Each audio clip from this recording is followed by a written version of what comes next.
6.5%. That is the share of subprime auto loans that are now sitting 60 days or more past due, the highest rate ever recorded for that category of debt. At the exact same moment, the headline economic indicators most people watch, the unemployment rate, the stock market, the quarterly GDP print, are telling a completely different story. Stocks are near record highs. Unemployment is hovering close to 4.5%. Officially, nothing is wrong. But underneath those headline numbers, something strange has been happening for 2 straight years. It has a name among economists, though most viewers have never heard it: the K-shaped economy. One arm of the letter K rises, the other falls. And the falling arm has just produced a signal that, historically, does not stay contained to the bottom of the income ladder for very long. Here is what the public is being told. The economy is resilient. Consumers are healthy. The Federal Reserve has engineered something close to a soft landing after the inflation shock of the earlier part of this decade. Delinquency rates on most consumer debt, taken in aggregate, have actually improved over the last several quarters. That is the official story, and it is not a lie. The aggregate numbers really have stabilized, but aggregates hide as much as they reveal. And that is where this investigation begins. By the end of this video, you will understand 3 things. First, what is visibly happening in the credit and labor data right now, and why the surface numbers look calm. Second, the mechanism operating beneath that calm surface, a mechanism that is already cracked open in one specific corner of the financial system and is spreading through a predictable sequence most people never learn to watch. Third, how the consequences of that mechanism could reach your bank account, your job, and your retirement savings, even if you have never taken out a subprime auto loan in your life. There is a name for what is happening underneath the aggregate numbers. Call it the undertow. On the surface of the ocean, the water can look calm, even flat. But underneath, a current is pulling in a different direction than the visible waves suggest. And it moves fastest first in the places closest to the shore. In an economy, the shore is the group of borrowers with the least savings, the least job security, and the least room for error. When the undertow starts pulling there, the surface can stay calm for a long time before anyone notices the current has changed.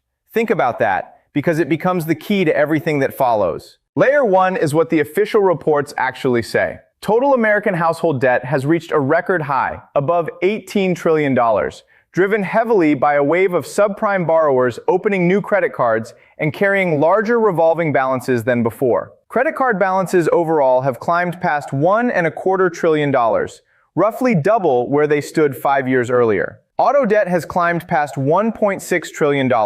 On paper, this looks like an economy where people are simply spending, which sounds like confidence. But the composition of that borrowing tells a different story. When debt growth comes from a subprime population using credit simply to cover ordinary monthly expenses, that is not confidence. That is a coping mechanism. At the same time, the yield curve, the relationship between short-term and long-term government borrowing costs, which has correctly signaled every recession since the 1970s, has been behaving unusually. It inverted years ago, stayed inverted longer than almost any cycle in modern history, and has now begun what analysts call a bear steepening, a transition back toward a normal slope. That phrase sounds reassuring. It is not. Historically, the most dangerous period is not the inversion itself. It is the normalization afterward, when the delayed effects of tighter monetary policy finally work their way through the real economy. Economists call this the long and variable lag, and it means the damage from years of higher interest rates does not show up immediately. It shows up later, often in exactly the corner of the economy that has the least capacity to absorb it. That explanation works until we examine the next number. Layer 2 is where the overlooked evidence starts to matter more than the headline evidence.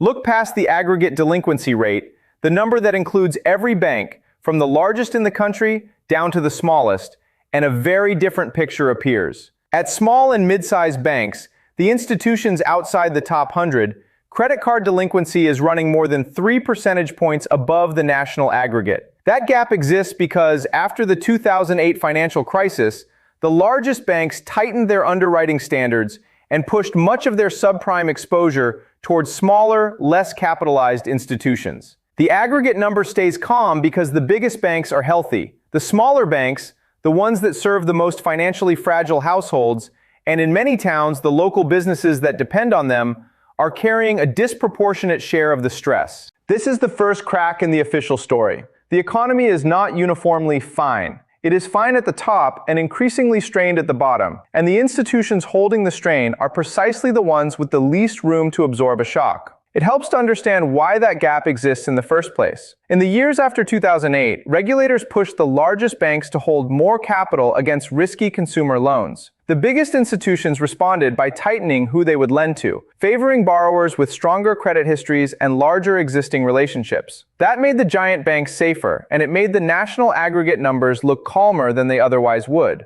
But the demand for credit among lower income and subprime borrowers did not disappear. It simply moved towards smaller banks, regional lenders, and card issuers with thinner capital cushions and less regulatory scrutiny. In effect, the financial system quietly relocated its riskiest exposure to the institutions least equipped to survive a downturn, while the headline statistics kept averaging across a system that no longer behaves as one uniform market.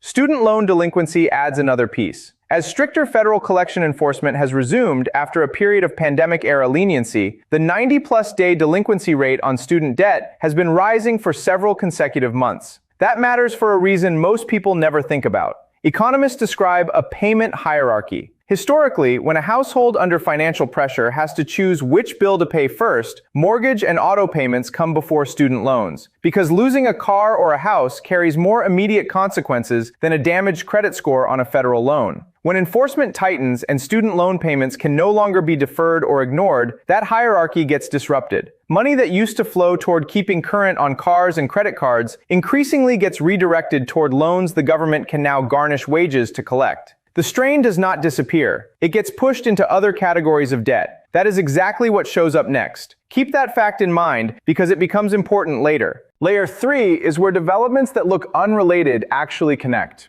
Consider 3 separate facts. First, the subprime auto delinquency rate has now exceeded even the peak reached during the 2008 financial crisis, the highest level on record.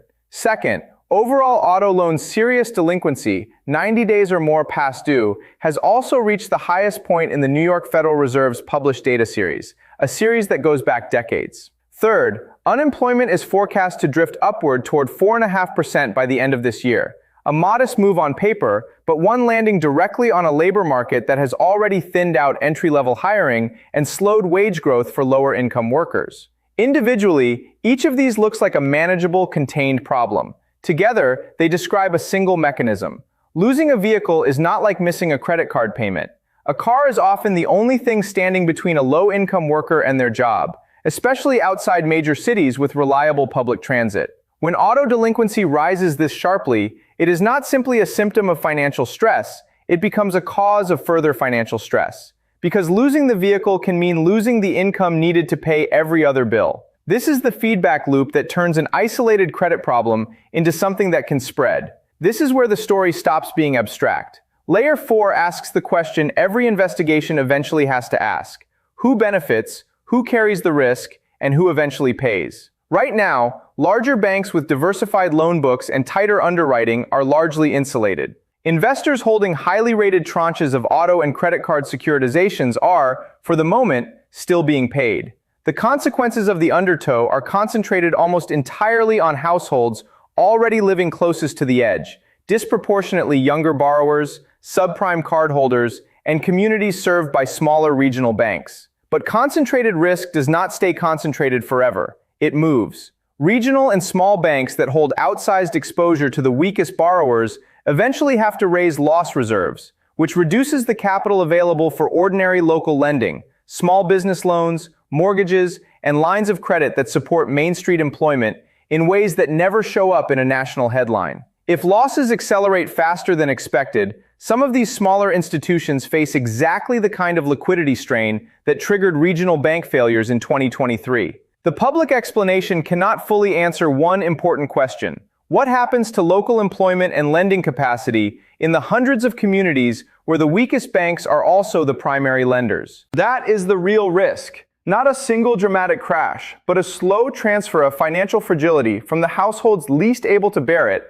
toward the institutions that serve them, with the potential to tighten credit availability broadly if the trend accelerates. There is also a timing element that makes this moment different from an ordinary credit cycle. The economy is currently absorbing the delayed effects of years of higher interest rates. At the same time, smaller banks are managing this concentrated consumer stress. And at the same time, a separate wave of borrowing has been building around data center and artificial intelligence infrastructure spending. That corporate borrowing boom does not directly touch a subprime auto loan, but it competes for the same pool of credit and investor attention. When capital markets are focused on financing enormous infrastructure buildouts, the quieter, less glamorous erosion happening in consumer credit at smaller institutions tends to get far less scrutiny than it would in a calmer capital markets environment. Attention itself becomes a scarce resource, and right now it is pointed somewhere else. Now, the strongest argument against this thesis deserves to be heard in full, because a serious investigation does not ignore its best counterargument. Several credible economic models currently put the probability of a near-term recession quite low. The New York Federal Reserve's own yield curve-based model estimates roughly a 15% chance of recession over the next 12 months,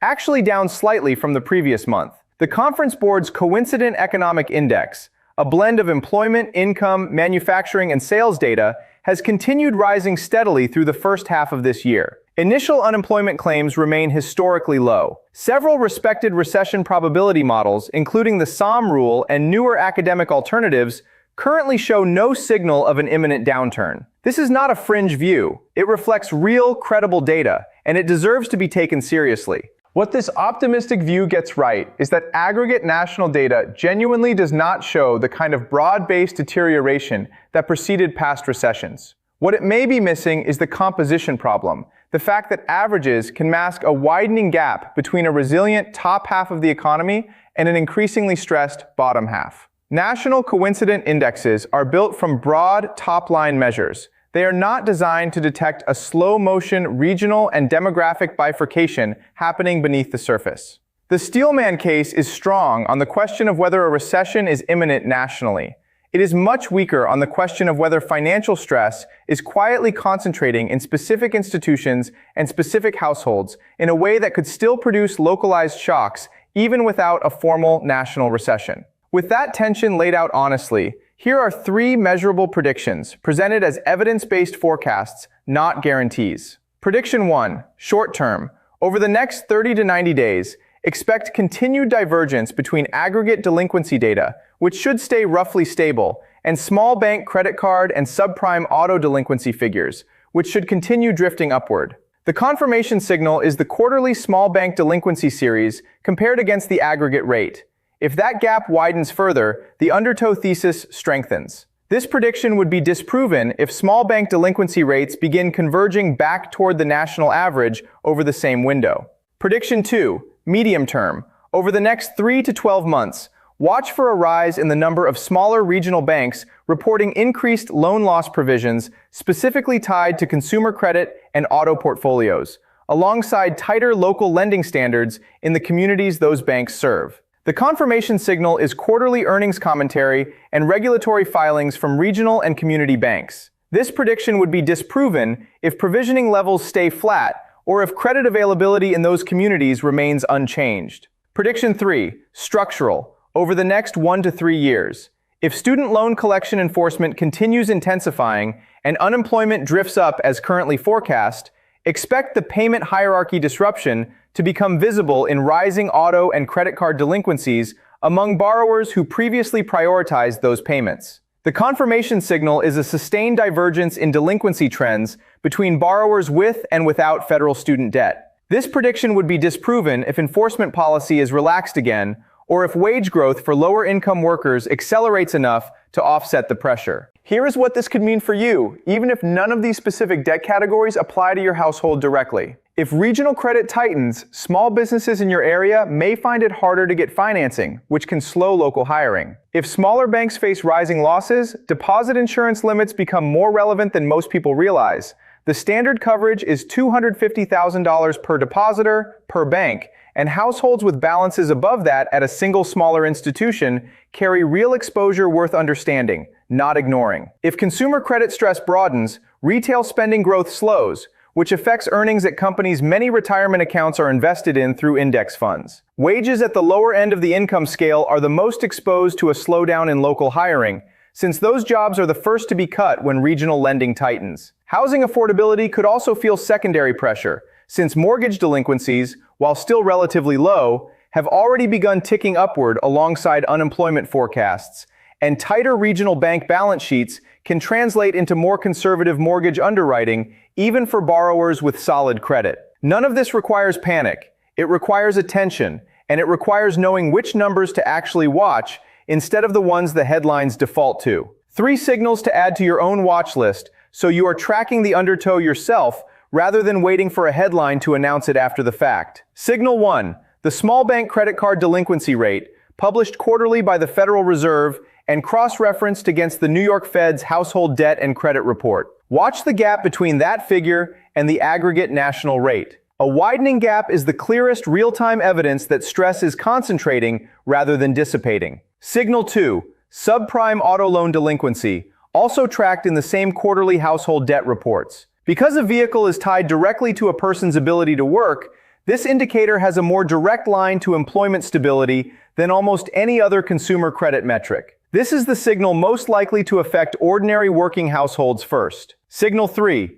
Regional bank earnings calls and loan loss provisioning, released quarterly. Listen specifically for language about consumer and auto loan reserves. Rising provisions at smaller banks, well before any national recession is declared, are historically among the earliest visible warnings that localized financial stress is becoming systemic. If you want to keep tracking these 3 signals as the data updates each quarter, subscribing is the simplest way to stay with this investigation as it develops. Because this is not a story with a single ending. It is a trend that will keep producing new numbers worth examining together. Before we close, here is a question worth answering in the comments. Given that national recession models remain calm while small bank and subprime data are flashing warnings, which measure do you think deserves more weight right now? The broad national aggregate or the localized stress data? And why? 6.5%. That was the number we opened with. The share of subprime auto loans now sitting 60 days or more past due, the highest ever recorded. It is not a national recession signal. The models built to detect national recessions were never designed to see it. But it is a real signal, sitting exactly where the undertow always shows up first, among the households and the institutions with the least room to absorb a shock. The surface of the water can stay calm for a long time. The question this investigation leaves you with is not whether the water is calm today. It is how long a current can pull in one direction before the surface finally has to follow it.